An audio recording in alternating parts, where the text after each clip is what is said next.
الفصل الثاني عن ابي هريرة قال يا رسول الله اي الصدقة افضل قال جهد المقل وابدا بمن تعول رواہ ابو داود. دوسری فضل حضرت ابو ہریرہ سے روایت ہے، انہوں نے عرض کی یا رسول اللہ کون سا صدقہ سب سے بہتر ہے؟ سرکار نے فرمایا جہد المقل، غریب کی وسعت بھر جو صدقہ ہو. جہد کا معنی طاقت اور وسعت بھی ہوتا ہے، اور جہد کا معنی مشقت و پریشانی بھی ہوتا ہے. دونوں معنی یہاں بن جائیں گے. اور مقل کا مطلب ہے مقل المال، قلیل المال، ایل فقیر، اس لیے محشر نے نیچے اس کا معنی لکھ دیا مقل ایل فقیر. کہ جو آدمی غریب ہو تو اپنی وسعت کے مطابق وہ صدقہ کرے، وہ بہتر ہے.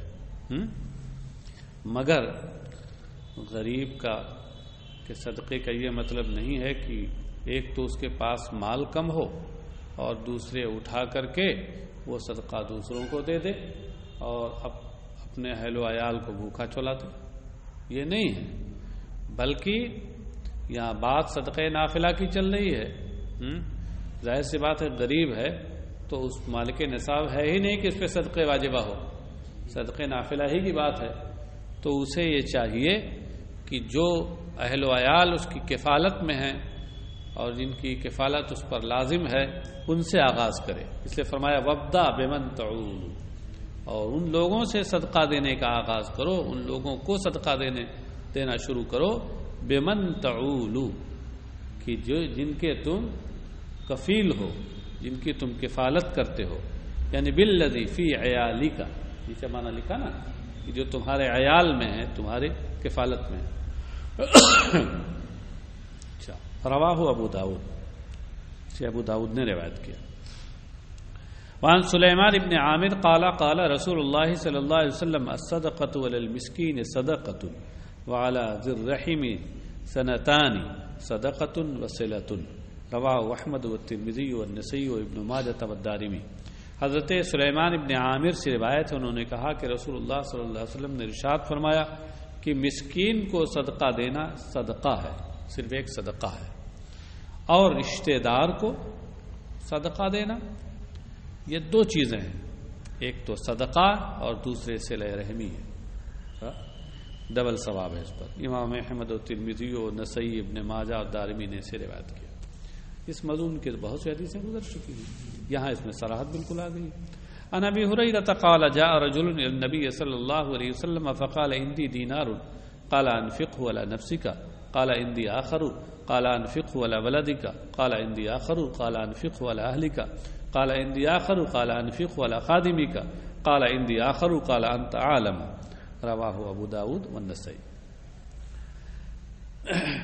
حضرت ابو ہریرہ سے روایت ہے، انہوں نے کہا کہ ایک شخص نبی اکرم صلی اللہ علیہ وسلم کی بارگاہ میں آیا اور اس نے عرض کیا کہ میرے پاس دینار ہے. سرکار نے فرمایا کہ اپنی ذات پر خرچ کرو، ایک دینار ہے تو اپنی ذات پہ خرچ کر لو، تم زیادہ مستحق ہو اس کے. قال عندي آخر، یعنی عندي دینار آخر. تو اس نے عرض کیا کہ میرے پاس ایک اور ہے. آخر کا معنی دیگر، اردو میں اس کا ترجمہ اور بھی ہوتا ہے، ایک اور.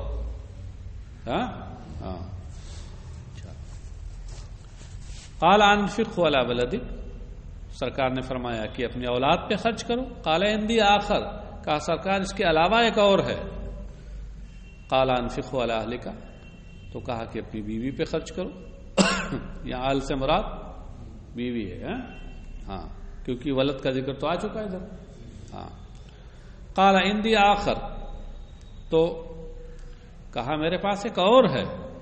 قال انفقه على خادمك، سرکار نے فرمایا پھر اپنی خدمت گزاروں پہ خرچ کرو، غلام باندی جو تمہارے ہیں جن کے تم کفالت کرتے ہو ان پہ خرچ کرو. قال عندي آخر، کہا میرے پاس ایک اور ہے. قال انت عالم، سرکار نے فرمایا تم زیادہ جانتے ہو، تم دیکھ لو. زیادہ جانتے کا مطلب یہ ہے کہ تم دیکھ لو کون زیادہ حاجت مند ہے کہ ضرورت مند ہے اور کوشش یہ کرو کہ تم سے جس کا تعلق ہو تو اس کو ترجیح دو، حاصل یہ ہے۔ رواہ احمد والنسائی، امام احمد اور نسائی، امام ابو داؤد اور نسائی نے اسے روایت کیا۔ وعن ابن عباس قال قال رسول اللہ صلی اللہ علیہ وسلم الا اخبرکم بخیر الناس رجل ممسک بعنان فرسه فی سبیل اللہ الا اخبرکم بالذی یتلوه رجل معتزل فی غنیمۃ له یؤدی حق اللہ فیها الا اخبرکم بشر الناس رجل يسأل بالله ولا يعطي به رواہ الترمذی والنسائی والدارمی۔ حضرت عبداللہ ابن عباس رضی اللہ عنہما سے روایت ہے، انہوں نے کہا کہ رسول اللہ صلی اللہ علیہ وسلم نے ارشاد فرمایا کہ میں کیا تمہیں نہ بتا دوں کہ لوگوں میں بہتر کون ہے؟ الا اخبرکم بخیر الناس، کیا میں تمہیں خیر الناس کی، افضل الناس کی خبر نہ دے دوں؟ لوگوں میں کون بہتر ہے؟ تو سرکار نے جب یہ فرمایا ہوگا تو ضرور لوگوں نے کہا ہوگا کہ ہاں ضرور خبر دیجیے۔ کبھی کبھی کچھ باتیں اجمال کے طور پر لپیٹ دی جاتی ہیں، کلام حذف کر دی جاتی ہے، مگر سیاق عبارت سے وہ سمجھ میں آتی ہے۔ رجل ممسکن، پھر اس کے بعد سرکار نے بتانا شروع کیا کون ہے۔ رجل ممسکن بعنان فرسہ فی سبیل اللہ، خیر الناس، بہتر لوگوں میں بہتر وہ شخص ہے کہ جو راہ خدا میں اپنے گھوڑے کی لگام تھامنے والا ہو، پکڑنے والا ہو۔ ممسکن، امسک یمسک، امساک کا معنی ہوتا ہے روکنا، تھامنا۔ اے آخذ بعنان فرسہ فی سبیل اللہ، مطلب کیا ہے کہ راہ خدا میں وہ جہاد کے لیے بالکل تیار ہو۔ نیچے اس کا معنی لکھا ہے مرقات کے حوالے سے، اے متہیئ للقتال مع الکفار، یعنی کفار کے ساتھ جہاد کے لیے وہ بالکل پابرکاب ہو، تیار۔ پھر فرمایا الا اخبرکم بالذی یتلوہ، فرمایا کہ کیا میں تمہیں نہ بتا دوں اس شخص کے بارے میں کہ جو اس کے بعد آتا ہو۔ خیر الناس تو یہ ہے، اور اس کے بعد جو درجے میں ہے یتلو، تلا یتلو کا معنی یہاں کیا ہے؟ ایک چیز کا دوسری چیز کے بعد آنا۔ ایک تو تلا یتلو کا معنی تلاوت کرنا ہوتا ہے، اور ایک تلا یتلو اس کا معنی ایک چیز کے بعد دوسری چیز کا آنا۔ ارے آپ نے منطق پڑھی ہے، اس میں مقدم اور تالی پڑھا ہے۔ تالی کو تالی کیوں کہتے ہیں؟ مقدم یہ شرط ہوتی ہے، تالی جزا ہوتی ہے۔ جزا کو تالی اس لیے کہتے ہیں کہ وہ مقدم یعنی شرط کے بعد اس کے پیچھے آتی ہے۔ عموماً اس لیے کہتا ہوں کبھی مقدم بھی ہوتی ہے لفظ کے اعتبار سے، لیکن والاعتبار للغالب والحکم للاکثر، اعتبار تو اکثر کا ہوتا ہے اور حکم غالب پہ لگتا ہے۔ چلیے صاحب، تو سرکار نے فرمایا کہ کیا میں تمہیں اس شخص کے بارے میں نہ بتا دوں جو اس کے بعد جس کا درجہ آتا ہے؟ فرمایا رجل معتزل فی غنیمۃ لہ یؤدی حق اللہ فیہا، فرمایا وہ شخص کہ جو اپنی کچھ بکریوں کے ساتھ کنارہ کش ہو۔ معتزل یعنی الناس، جو لوگوں کی سے کنارہ کش ہو، لوگوں آبادی میں نہ رہتا ہو، اپنی بکریاں لے کر کے کہیں الگ آبادی سے باہر رہتا ہو۔ فی غنیمۃ لہ، غنیمہ کے بارے میں لکھا کیا؟ تصغیر و غنم بمعنی قطیم من الغنم، یہ دراصل غنم کی تصغیر ہے، اور غنیمہ کا معنی یہاں ہے بکریوں کا ریوڑ۔ بکریوں کے ریوڑ کے ساتھ وہ لوگوں سے کنارہ کش ہو۔ یؤدی حق اللہ فیہا، ان میں جو اللہ کا حق بنتا ہے اسے ادا کرتا ہو، یعنی جو زکوٰۃ اس کے ذمہ ہوتی ہو بکریوں کی وہ دیتا ہو، تو حق اللہ کی ادائیگی کرتا ہو، تو وہ شخص ان مجاہد فی سبیل اللہ کے بعد دوسرے نمبر پہ آتا ہے۔ پھر فرمایا الا اخبرکم بشر الناس، فرمایا سنو کیا میں تمہیں لوگوں میں سب سے برا شخص کے بارے میں خبر نہ دے دوں، نہ بتا دوں؟ کون برا ہے؟ رجل یسأل باللہ ولا یعطی بہ، وہ شخص کہ جس سے اللہ کے نام پر مانگا جائے اور وہ پھر دینا اسے، یعنی یقول الفقیر عاطنی باللہ، اسی مرقات کے حوالے سے لکھا ہے کہ تنگ دست جو اور غریب اس سے کہے کہ اللہ کے نام پہ دے دو اور یہ نہ دے، مگر یہ حکم کب ہوگا اس سے پہلے وضاحت میں کر چکا ہوں، یہ اس صورت میں شر الناس ہوگا کہ جب خود حاجت سے زیادہ اس کے پاس ہو، ہاں، اور اگر خود اس کی حاجت بھری ہی اس کے پاس ہے، اگر اس کو دے دے گا تو اب یہ خود محتاج ہو جائے گا اور مانگنے کے لیے مجبور ہو جائے گا یا فاقہ کشی کی نوبت آ جائے گی، تو اب اس صورت میں اگر وہ نہیں دیتا ہے تو وہ شر الناس میں نہیں آئے گا، یا یہ ہے کہ وہ یہ دیکھ رہا کہ مانگنے والا یہ پیشہ ور ہے اور یہ تو خود مجھ سے زیادہ مالدار ہے، اس نے مانگنے کا پیشہ بنا رکھا ہے اور شرعاً اس کو دینا جائز نہیں ہے، اب نہیں دیتا ہے تو وہ لاکھ کہے اللہ کے نام پہ دے دو، اللہ کے نام پہ دے دو، اللہ کے نام پہ دے دو، اب نہیں دیتا ہے جو شر الناس میں سے نہیں، عام طور سے پیشہ ور اس وقت یہی۔ اب آپ غور کیجئے کہ ہمارے مذہب نے سوال کرنے اور مانگنے کی کتنی مذمت کی ہے، کتنی مذمت کی ہے، اجازت اس نے صرف مجبوری کی حالت میں مسکین کو مانگنے کی دی ہے، فقیر کو بھی مانگنے کی اجازت نہیں دی، ہاں، جس کے پاس ایک دن رات کی خوراک سے زیادہ ہو تو اس کو بھی مانگنے کی اجازت نہیں دی، مگر سب سے زیادہ مانگنے والے یہ وہی لوگ ہیں جو اپنا رشتہ مذہب اسلام سے جوڑتا ہوا بتاتے ہیں، اور اب تو ظلم ہو گیا ہے کہ غیر مسلم بھی اسی بات کا سہارا لے کر کے اور مسلمانوں کا لباس پہن کر کے اب مانگتے پھرتے ہیں، خاص طور سے عورتیں، کچھ نہیں تو معلوم ہے کہ نقاب پہن لیا تاکہ لگے کہ مسلم خاتون، حالانکہ وہ ہے غیر مسلم، ایسا بھی ہوتا ہے۔ کیوں؟ اس لیے کہ ہم نے اپنی چھاپ بنا دی ہے، ان کو موقع ملا۔ اللہ محفوظ رکھے۔ رواہ الترمذی، امام ترمذی اور نسائی اور دارمی نے سے روایت کی۔ اب اسی سے سمجھ میں آیا کہ اگر آدمی مالک نصاب ہے، صاحب نصاب ہے، اللہ نے اسے نوازا ہے اور اب وہ مانگتا پھر تو کتنا بڑا ظلم ہے، کتنی بڑی زیادتی ہے۔ گویا کہ یہ مانگنا جو ظلم ہے تو ہے، اس کے ساتھ اللہ کی نعمت کی ناشکری بھی ہے۔ مانگ کر تم یہ بتانا چاہتے ہو کہ اللہ نے ہمیں کچھ نہیں دیا، ہاں، اور اس لائق ہم ہو گئے ہیں کہ ہم مانگیں۔ جی ہاں، تو وہی ہے، ایسوں کو نہیں دینا چاہیے، بالکل نہیں۔ وعن ام بجید قالت قال رسول اللہ صلی اللہ علیہ وسلم رد السائل ولو بزلف محرق، زلف محرق، رواہ مالک والنسائی وروى الترمذی وابو داؤد معناه۔ حضرت ام بجید سے روایت ہے، وہ کہتی ہیں کہ رسول اللہ صلی اللہ علیہ وسلم نے ارشاد فرمایا کہ سائل کو لوٹاؤ اگرچہ ایک جلے ہوئے کھر کے ساتھ، زلف کھر، مطلب اگر مانگے تو اسے دو اگرچہ ایک جلا ہوا کھر، یہ بھی مطلق نہیں ہے، انہی قید و شرطوں کے ساتھ ہے جو ابھی میں نے وضاحت کی، اس کو سامنے رکھیے گا تشریح کو، یہ مطلق ہم نہیں ہے۔ کبھی کبھی مانگنے والے اس طرح کے زیادہ شاطر ہوتے ہیں تو اس طرح کی کچھ حدیثیں بھی ایک آدھ یاد کر لیتے ہیں۔ امام مالک نسائی نے اسے روایت کیا اور امام ترمذی اور ابو داؤد نے اس کے معنی اور مضمون کو روایت کیا، الفاظ یہ نہیں ہے۔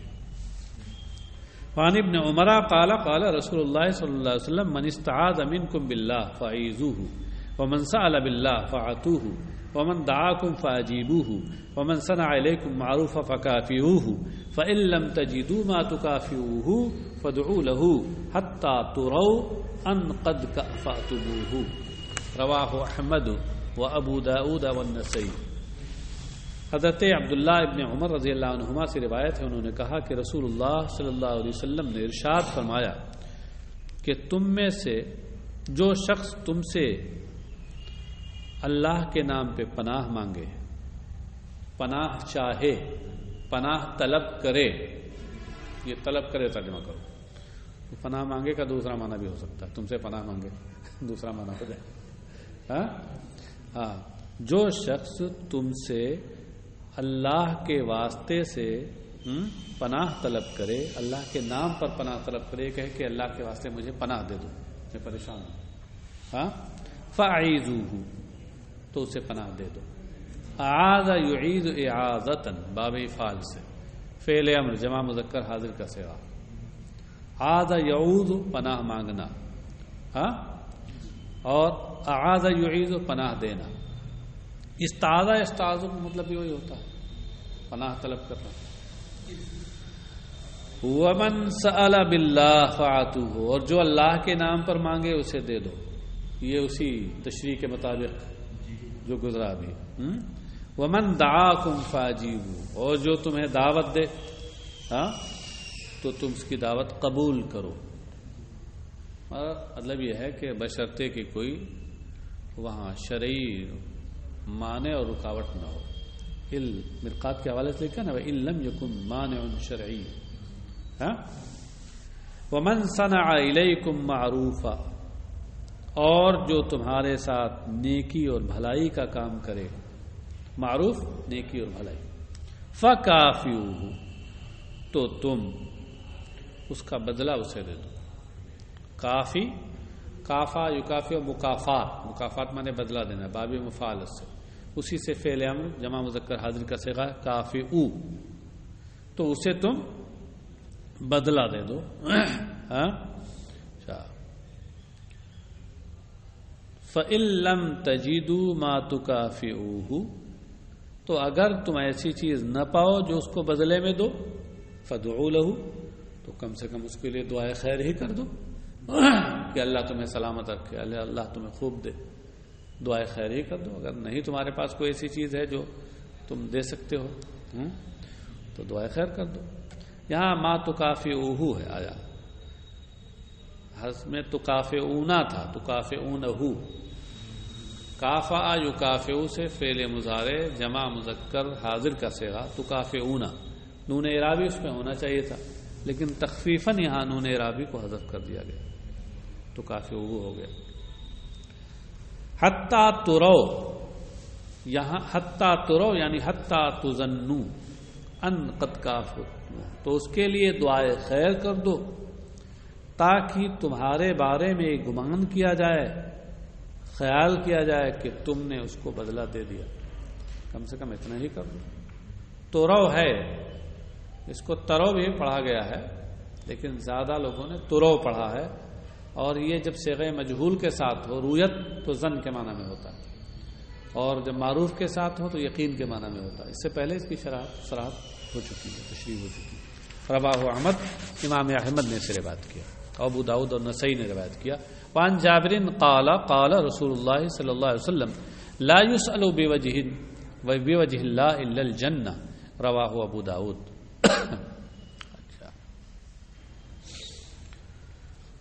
حضرت جابر سے روایت ہے، انہوں نے کہا کہ رسول اللہ صلی اللہ علیہ وسلم نے ارشاد فرمایا کہ اللہ کے واسطے سے جنت ہی مانگی جانی چاہیے۔ لا یسأل، اللہ کے واسطے سے، اللہ بہت عظیم بڑی عظمت والا ہے، جب اس کے واسطے سے کوئی چیز مانگی جائے تو بہت عظیم چیز ہی مانگنی چاہیے، جنت۔ ہاں، ظاہر سی بات ہے کہ جنت کس سے مانگی جائے گی؟ کسی انسان سے؟ اللہ ہی سے تو مانگی جائے گی۔ تو گویا اس ایک جملے میں سرکار نے یہ ارشاد فرمایا کہ لوگوں سے مانگو ہی نہیں، اللہ کے واسطے سے مانگنا ہے، اللہ کے واسطے تو اللہ ہی سے مانگو۔ پھر اے اللہ میں تجھے تیرا واسطہ دے کر تجھ سے مانگتا ہوں جنت، ہاں، خود تیری ذات کو وسیلہ و ذریعہ بناتا ہوں، تیری صفات کو وسیلہ و ذریعہ بناتا ہوں، تیرے کلام کو وسیلہ و ذریعہ بناتا ہوں۔ کلام بھی صفت ہے نا اللہ تعالیٰ، ہاں، اور صفات جو ہیں وہ نہ کیا کہتے ہیں اس کے بارے میں تو اختلاف ہے نا، میں کلام میں پڑھا ہوگا آپ نے، نہ عین ذات ہے نہ غیر ذات۔ رواہ ابو داؤد، امام ابو داؤد نے، اچھا رواہ ابو داؤد نے سے روایت کیا۔